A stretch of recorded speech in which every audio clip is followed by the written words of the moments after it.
Hello and I welcome to MGCI. मैं मनोज जाट।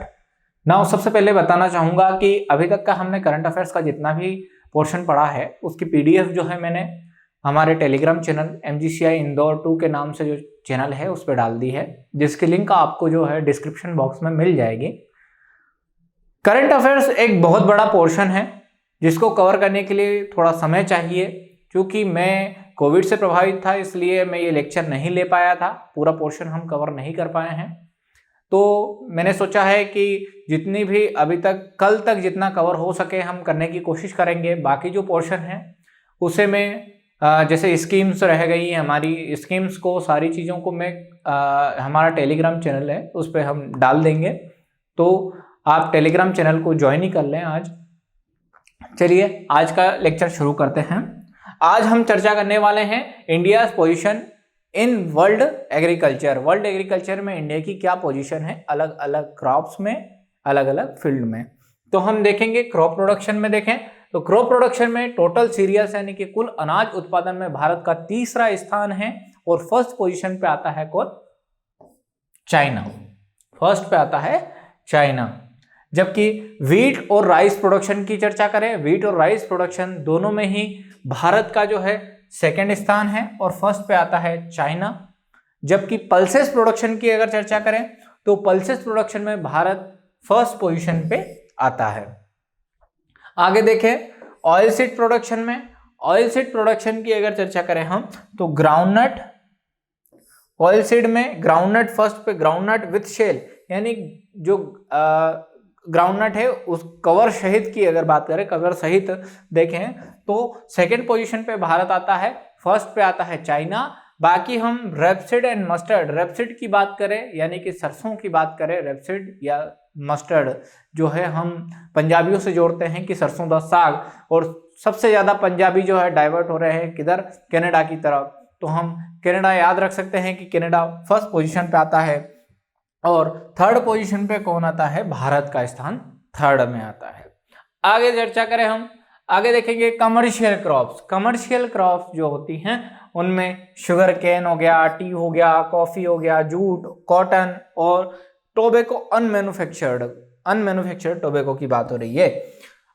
इसमें हम देखें तो शुगर केन, टी दोनों में ही इंडिया का सेकंड स्थान है और जब शुगर केन में ब्राजील फर्स्ट पे आता है, जबकि चाइना किस में आता है? टी में चाइना फर्स्ट पे आता है। टी कंजप्शन की अगर चर्चा करें हम तो टी कंजप्शन में इंडिया का फर्स्ट स्थान आता है।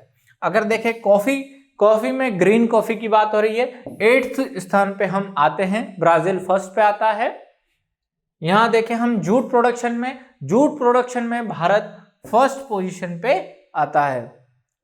जबकि कॉटन की बात करें, कॉटन लिंट वाली यानी लिंट कॉटन, लिंट की बात करें तो हम सेकंड पोजीशन पे आते हैं और चाइना फर्स्ट पे आता है। अनमैन्युफैक्चर्ड टोबैको की बात करें तो हम थर्ड पोजीशन पे आते हैं और चाइना फर्स्ट पोजीशन पे आता है। आगे हम चर्चा करें वेजिटेबल्स एंड फ्रूट्स की, तो इसके लिए एक ट्रिक बताना चाहूंगा, वेज FPO। इसमें हम याद करेंगे वेजिटेबल, फ्रूट, पोटैटो और ऑनियन। इनमें देखें हम तो हम आते हैं सेकंड पोजीशन पे और फर्स्ट पे कौन आता है? चाइना। चाइना फर्स्ट पे आता है। तो ये पूरा याद हो गया एक साथ। आगे देखें हम लाइव स्टॉक की बात करें तो लाइव स्टॉक में हम देखेंगे कैटल, मवेशियों की संख्या, मवेशियों सबसे ज्यादा मवेशी जो है ब्राजील में है, जबकि इंडिया का इसका सेकंड स्थान पे इंडिया आता है। बफेलोज में हम, बफेलो में सबसे ज्यादा बफेलो कहाँ है? भारत में है, फर्स्ट पोजीशन पे आते हैं। लगभग 55-56% के आसपास हम बफेलो पॉपुलेशन सबसे ज्यादा भारत में है पूरे वर्ल्ड की। और केमल की देखें तो केमल यानी कि ऊंट में हम 16th पोजीशन पे आते हैं।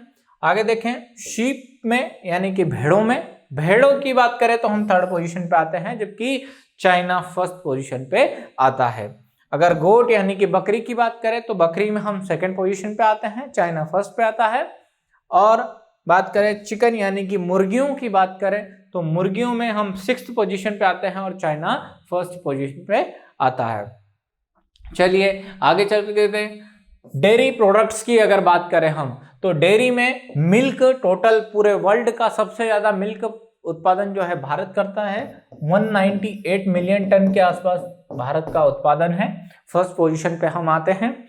आगे देखें एग, जो टोटल एग प्रोडक्शन है उसमें देखें तो हम थर्ड स्थान पे आते हैं। फर्स्ट पे आता है चाइना। आगे देखें मीट, टोटल मीट प्रोडक्शन की बात करें तो हम 6th पोजीशन पे आते हैं। चलिए आगे चर्चा करें। हम देखेंगे पद्मश्री अवार्ड जो एग्रीकल्चर में मिले हैं 2021 में, उनकी हम चर्चा कर लेते हैं। उसमें हम देखेंगे सबसे पहले श्री नांद्रा बी मारा, ये मेघालय के हैं। मेघालय में इन्होंने किस फील्ड में इनको मिला है जो पद्मश्री अवार्ड, तो इन्होंने करी मुंडा वैरायटी जो है ब्लैक पेपर की वो ग्रो की है। किधर? West Garo hills of Meghalaya. जो गारो हिल्स है, वेस्ट गारो हिल्स मेघालय की, वहां पे की है। इन्होंने जो फार्मर्स हैं उनके लिए ट्रेनिंग कंडक्ट करवाई है और इससे लगभग 8000 फार्मर्स को इन्होंने जो है बेनिफिट मिला है इससे। आगे देखें अगला कौन है, तो श्री प्रेमचंद शर्मा जी हैं। ये उत्तराखंड के रहने वाले हैं। हॉर्टिकल्चर फील्ड में इनको जो है ये पद्मश्री मिला है। इन्होंने जो भागुना वैरायटी है पोमोग्रेनेट की, जो महाराष्ट्र की भागुना वैरायटी है, उसको उत्तराखंड में ग्रो किया था और ऑर्गेनिकली जो है फ्रूट और वेजिटेबल को ये ग्रो करते हैं। आगे चर्चा करें श्री चंद्रशेखर सिंह। श्री चंद्रशेखर सिंह जो है उत्तर प्रदेश वाराणसी के रहने वाले हैं। इन्होंने इनोवेशन पे ध्यान दिया, एग्रीकल्चर में इनोवेशन पे इन्होंने जोर दिया। इन्होंने जो साइंटिफिक टेम्पर है और मॉडर्नाइजेशन की तरफ एग्रीकल्चर को ले जाने का प्रयास किया है। इसके साथ इन्होंने कोलैबोरेशन किया है फार्मर्स के साथ और उनकी इनकम और प्रोडक्टिविटी को बढ़ाने का काम भी किया है। आगे देखें श्री एम एस पप्पामल, ये 105 वर्ष ओल्ड जो है महिला हैं। इन्होंने ऑर्गेनिक फार्मिंग में जोर दिया है। इन्होंने जो है पिछले 9 दशकों से ये मिलेट्स, पल्सेस और वेजिटेबल्स को ग्रो कर रही है। आगे देखें, आगे हम देखने वाले हैं बजट के बारे में। मेजर बजट कौन कौन से हैं एग्रीकल्चर स्कीम्स में, तो इसमें हम चर्चा करें, हम कंपेयर करेंगे 2020-21 से 2021-22 के बजट को।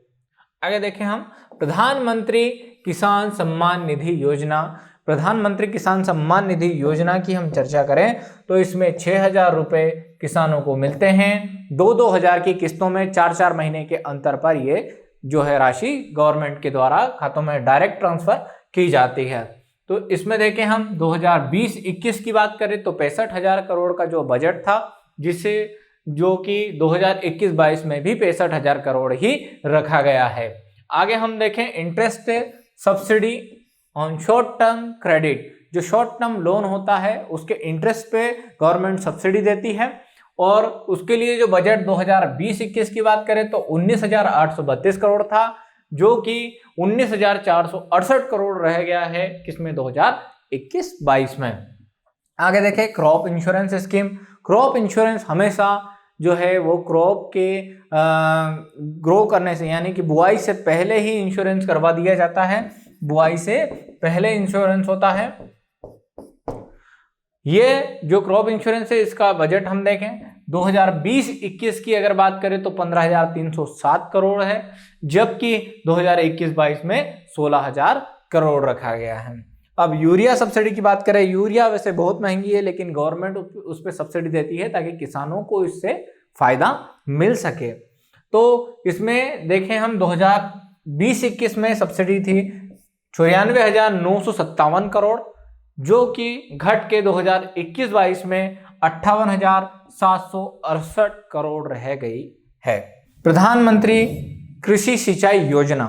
प्रधानमंत्री कृषि सिंचाई योजना में गवर्नमेंट ने बहुत जोर दिया है, क्योंकि जो उत्पादन का संबंध होता है सिंचाई से सीधा संबंध होता है। आगे देखें इसमें जो बजट था 2020-21 की बात करें तो 7,954 करोड़ था, जो जिसे बढ़ाकर गवर्नमेंट ने 2021-22 में 11,588 करोड़ कर दिया है। आगे देखें प्रधानमंत्री किसान संपदा योजना। प्रधानमंत्री किसान संपदा योजना जो है ये एक प्रकार की अम्ब्रेला स्कीम है। अम्ब्रेला स्कीम किसे कहते हैं जो कि एक जिसमें बहुत सारे भाग होते हैं, जिसमें बहुत सारी स्कीम्स जुड़ी रहती है। अब इसके 7 कंपोनेंट है और 7 कंपोनेंट में सबसे महत्वपूर्ण जो भाग है इसका है mega food park. Mega food park है। गवर्नमेंट ने इस स्कीम के जरिए जो है प्रोसेसिंग पे जोर दिया है, साथ ही प्रिजर्वेशन पे भी जोर दिया है। इसका जो बजट था 2020-21 की बात करें तो 750 करोड़ था, जो कि घटकर 2021-22 में 700 करोड़ रह गया है।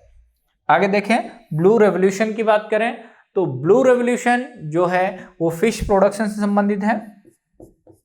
फिश प्रोडक्शन से ब्लू रेवोल्यूशन संबंधित है। इसमें जो बजट 2020-21 की बात करें तो 710 करोड़ था, जो कि बढ़ाकर गवर्नमेंट ने 2021-22 में 1015 करोड़ कर दिया है। आगे देखें, इसमें देखेंगे हम ग्रीन रेवोल्यूशन जो कि फसल उत्पादन से संबंधित है। इसका बजट जो है वो 10,474 करोड़ था 2020-21 में और 2021-22 में 13,408 करोड़ कर दिया है। आगे देखें व्हाइट रेवोल्यूशन। व्हाइट रेवोल्यूशन जो है वो किससे संबंधित है? वो मिल्क प्रोडक्शन से संबंधित है और मिल्क प्रोडक्शन में भारत का प्रथम स्थान है। आगे देखें इसका बजट 2020-21 में 1642 करोड़ था, जो कि इस बार इसके आंकड़े नहीं दिए थे। जल जीवन मिशन या नेशनल रूरल ड्रिंकिंग वाटर, हमने देखा कि अर्बन एरिया में जो है पीने का पानी जो है वो कम हो रहा है, साथ ही उसी के साथ भी हम देखें कि रूरल एरिया में भी गर्मी में ये समस्याएं देखने को मिल रही है। इसलिए गवर्नमेंट ने ये स्कीम चलाई है। इसका जो बजट था 2020-21 की बात करें तो 11,000 करोड़ था, जिसे बढ़ाकर गवर्नमेंट ने 50,011 करोड़ कर दिया है 2021-22 में। राष्ट्रीय पशुधन विकास योजना की अगर बात करें तो राष्ट्रीय पशुधन में पशुओं के विकास की बात हो रही है, डेयरी के डेवलपमेंट की बात होती है। यहाँ पे हम देखें तो इसका बजट जो है 2021-22 में 1177 करोड़ रखा गया था। Promotion and formation and promotion of 10,000 farmers producer organisation FPO जो हैं, FPOs 10,000 FPOs के फॉर्मेशन और प्रमोशन के लिए गवर्नमेंट ने बजट रखा था। 2020-21 की बात करें तो 250 करोड़ रखा गया था, जबकि 2021-22 में 700 करोड़ रखा गया है। आगे एग्रीकल्चर इंफ्रास्ट्रक्चर फंड की बात करें, एग्रीकल्चर के इंफ्रास्ट्रक्चर को किस तरह से सुधारा जा सकता है, इसके लिए गवर्नमेंट ने स्कीम लॉन्च की थी। इसमें 208 करोड़ 2020-21 की बात करें तो 208 करोड़ रखा गया था, जबकि 2021-22 में इसका जो बजट है वो 900 करोड़ रखा गया है। आगे देखें livestock health and disease control programme. इसमें जैसे कि फुट एंड माउथ डिजीज हो गया या फिर रिंडरपेस्ट हो गया, इस प्रकार की जो डिजीज है उनको कंट्रोल करने के लिए जो पशुओं को नुकसान पहुंचाती है, इनके लिए गवर्नमेंट ने जो है 20,000 करोड़ का बजट रखा है 2021-22 में। धन्यवाद दोस्तों। आज तक की PDF जो हमारे टेलीग्राम चैनल पे डाल दी है। हमारे टेलीग्राम चैनल को ज्वाइन कर सकते हैं आप, MGCI इंदौर के नाम से है। MGCI इंदौर आप सर्च करेंगे इंदौर, इसमें 1-2 करके आपको मिलेगा, तो आपको 2 वाला जो MGCI इंदौर है वो टेलीग्राम पे ज्वाइन करना है, जो कि IBPS AFO के लिए है।